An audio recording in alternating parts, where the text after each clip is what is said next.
Hello, my name is Brenda Wright. I'm the resource teacher for the 21st Century CCLC grant program. Today, I will be facilitating the adult family member activity, which is how to respond when your child complains. According to research from Stanford University, the average adult complains 15 to 30 times a day, or once a minute during a normal conversation. Although it may feel good at the moment, however, like other things that are enjoyable, such as eating a whole bag of chips or eating a pound of bacon for breakfast, complaining is not good for you. Because our brains like efficiency and does not work any harder than necessary, when behavior like complaining is repeated, the neurons in the brain branch out to each other in order to ease the flow of information. Ellie Kaplan of Mission.org explains this phenomenon. The more you complain, the more neurons in your brain stitch themselves together to easily facilitate this kind of information. Before you know it, complaining becomes so easy for your brain to grasp, you start doing it without even consciously registering the behavior. When we complain, we train our brains to look for the negative qualities in something or someone. According to Travis Bradbury, co-author of Emotional Intelligence, repeated complaining rewires your brain to make future complaining more likely. Over time, you find it's easier to be negative than to be positive, regardless of what's happening around you. Complaining becomes your default behavior, which changes how people perceive you. Additionally, it damages areas of your brain. A Stanford University study reveals that complaining or being complained to for 30 minutes a day shrinks the hippocampus. The hippocampus is the area of the brain that is important to problem solving, intelligent thought, and declarative memory. In addition to damaging the brain and shrinking the hippocampus, complaining causes the body to release stress hormones called cortisol. Cortisol is the hormone that shifts you into flight or flight mode, which directs oxygen, blood, and energy away from everything except the body systems that are important to the immediate survival. An effect of cortisol is to raise blood pressure and blood sugar in order to prepare you to either defend yourself or escape. Additionally, the extra cortisone that is released as a result of regular complaining weakens the immune system and causes you to be more prone to high cholesterol, diabetes, heart disease, and obesity, and causes your brain to be more vulnerable to strokes. Because humans are characteristically social, our brain unconsciously imitates the moods of those around us, especially the ones we spend the most time with. This process is referred to as neuronal mirroring, which is the basis of our ability to feel empathy. Consequently, complaining is like smoking. One does not have to smoke in order to suffer the ill effects. Two of the most exasperating things parents face is whining and complaining. We try to keep peace in our family as parents. However, there are times when whining and complaining disrupt our harmony. Children complain for many reasons. It's human nature because they need help, they need more connection and positivity with us, to express feelings, or in response to variable reinforcements, or in other words, by giving in, the behavior is reinforced. Whatever the reason may be, complaining and whining are opportunities to teach children the discipline of finding alternative ways to express their feelings and shift to positivity rather than negativity. In this family member activity, we will examine some strategies to help children express their frustration and discontentment in healthier and more constructive ways. Number 1, define complaining and whining. Children are not developmentally able to think abstractly until the teen years. Sometimes they will get a flood of emotion and not be able to communicate or even know why. It is important to define complaining and whining because children may not fully understand what it is. Our request to stop whining may not be effective until we teach children what it looks and sounds like. To assist with this, record your child during an episode of complaining or whining. Explain that your purpose for recording them is not to make fun of them, but is to help him or her learn what complaining and whining looks like. Next, record them saying something positive. Then together, compare the two recordings and discuss the differences. Model a whining voice. Ask them, do you like my whiny voice, or would you prefer to hear my normal voice? Which one makes you want to do what I ask? Discuss the nice and calm voice that is inside everyone. What does that voice sound like? Practice asking for things or talking with a calm voice. Point out how that one sounds clear and steady instead of high-pitched and whiny. Be sure to praise the nice and strong voice each time you hear it. Number 2, provide children with a proper diet and quality sleep. Provide children with the proper diet. Junk food, excessive sugar, and food dyes have more effects on children than we realize. Sugar and food dyes can affect children's chemistry. Oftentimes, children will choose junk food over healthy alternatives if they are allowed. Poor nutrition can affect the health and behavior of a child. Most of us have experienced that child is hyped up on sugar, but when they wind down, it can often get ugly. Making sure they receive nutritious food affects their overall well-being and reduces whining. Quality sleep. Sleep is essential to a healthy lifestyle. According to Dr. Rachel Dawkins, studies have shown that kids who regularly get an adequate amount of sleep have improved attention, behavior, learning, memory, and overall mental and physical health. Nothing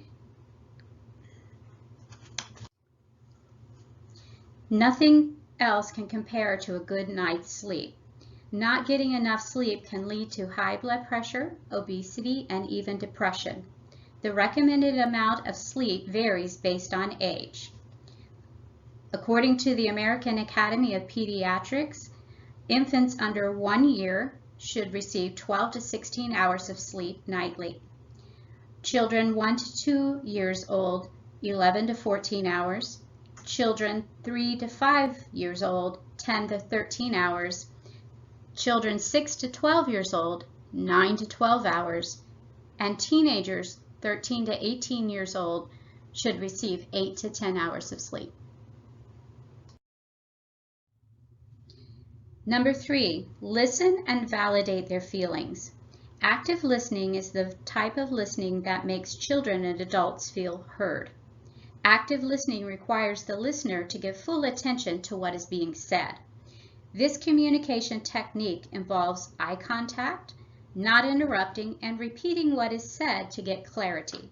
Although it may be tempting to shut down complaining or explain why it is wrong, blocking the expression may cause it to be left unresolved. Children may whine because they truly need your assistance or resources. When children are stressed, hungry, tired, overwhelmed, or experience a change in routine, their natural voice may be exchanged with a high-pitched, need it now tone. They may need immediate resources such as sleep, food, water, or something else. Research indicates that whining gets people's attention and resources faster than when you don't. Furthermore, studies also indicate that when people tune in more to whining than to natural speech or crying. Try this. When your child whines, ask yourself, is the child tired, hungry, thirsty, stressed, or overwhelmed? Is it a physical issue bothering them? Model a calm, gentle way to ask for something. May I please have a snack? All the while reminding yourself that a whine may be a request for a resource or comfort. Children may whine because they need more connection with us. According to Dr. Becky Bailey of Conscious Discipline, sometimes whining is a signal that a child needs more one-on-one time with parents, like reading, cooking together, or playing together. Children also need a positive family environment. Research by Dr. Richard Slatcher and Christopher Trentosco indicate that children have a tendency to whine more in a negative or conflictual family environment. Their study also indicates that when mothers display more negativity, children argue and fought more. And when fathers displayed more negativity, children cried and whined more. Negative displays of emotion by both fathers and mothers were predictors of how children will use negative emotional words regularly. When children whine, evaluate your stress level, emotionality, amount of quality time with them, and overall family environment. Try adding more time for connection with your children. Children whine sometimes to express disappointment and sadness. Janet Lansbury, an early childhood educator, suggests that parents accept, acknowledge, and support kids and their feelings rather than correcting, scolding, or controlling them. Try to remind yourself that whining can be an expression of feelings which should be met with kindness. One significant way to listen and validate is to use the "I hear you" and method. For example, if a rainy day ruins a trip to the beach and your child whines, you might say, "I hear that's not what you wanted, and we have no control over the weather." Number 4, provide choices. Sometimes children complain when they feel powerless. Offering a choice about what could happen next reinstates their power. When children begin to complain, clarify what they would like to happen as a result. You can say, "It sounds like you're frustrated right now. Do you need to vent, or do you want to make a plan?" Kids just need to vent, and sometimes listening to them may be enough. According to developmental psychologist Dr. Renee Hackney, just as you like to gripe to your partner about a bad day at work or a stressful exchange with another parent, kids need to express themselves too. In order to determine if they want to move from complaining to problem solving, we can ask, should we think about what we can do to fix this situation? Help them identify a goal and consider their next steps. Number 5, rephrase and reframe. It is natural to see our child's complaining as difficult or ungrateful and to then react negatively. The rephrase and reframe technique helps us connect with them and gives them a better perspective. Parent coach Sandy Blackard suggests rephrasing complaints as a want or a wish. Here are some common complaints and how to reframe them. When your child says she hates her stuff, say you want a different toy. The hidden message here is you are a child who knows her likes and dislikes. Another message, he's bored. Say you wish this was more interesting. Understanding that the hidden message is you are a child who likes interesting things. Another phrase, you're not the boss. Say you want to be in charge. The hidden message is you are a child who appreciates independence. If we hear complaints as messages of our child's underlying strengths, they are much easier to address, suggests Rebecca Loic. By using rephrasing and reframing, we teach our children to better articulate their thoughts and feelings. Number 6, change the subject by responding playfully. Children, especially younger children, can easily redirect. If your child complains or whines, point them in another direction. Using humor makes it easier to redirect their negative behavior to a positive outcome. Even during their toughest moments, playfulness and silliness come naturally to children. Dr. Yasmin Almadi says, when you know that your child has big emotions brewing and really needs to get them out, Laughter is a great tool. Responding playfully to minor upsets shows a child that you are there, you are listening, and that everything is safe. Here are some ideas on how to respond playfully to your child's complaints.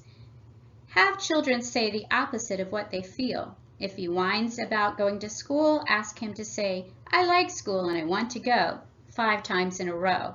Does she hate sharing toys with her brother? "Sharing is my favorite thing." Pretty soon you may be laughing together.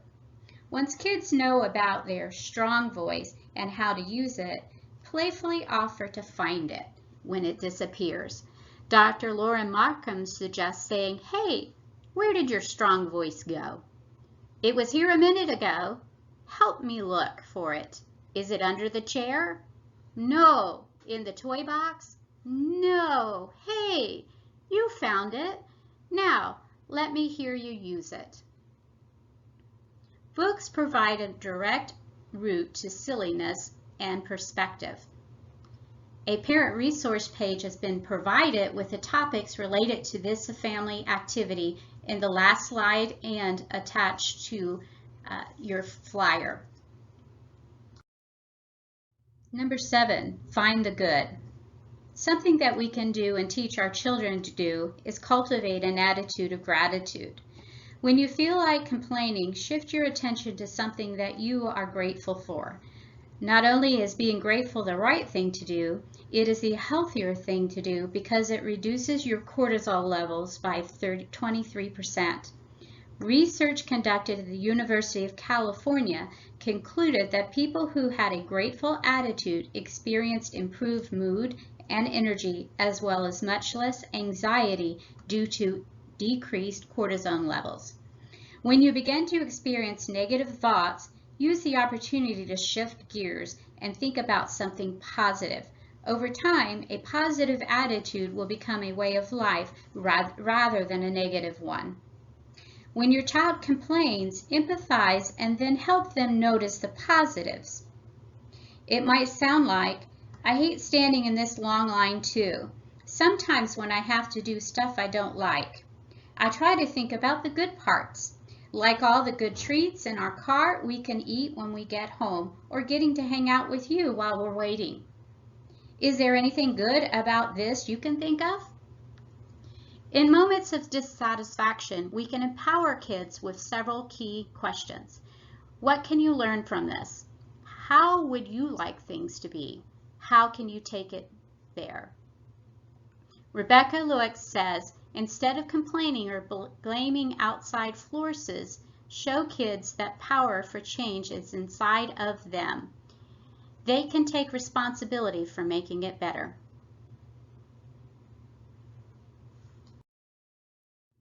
Number 8, set the example. We are the most important role models for our children. Children emulate what they see from us, especially when it comes to whining and complaining. We set the culture for our family environment. Whether positive or negative, all of us need to share how we feel about things that bother us from time to time. It can sometimes be a healthy release. However, be mindful of when, where, and how often you practice that form of relief. Moreover, when in the presence of our children, they should see a calm, collected, and rational adult. As mentioned previously, here are some suggested books about whining, big emotions, and gratitude, which relate to this adult family activity. Pause the video here to view some of these book titles. Thank you for joining me for this adult family member activity entitled How to Respond When Your Child Complains. I hope that you found this to be a valuable resource.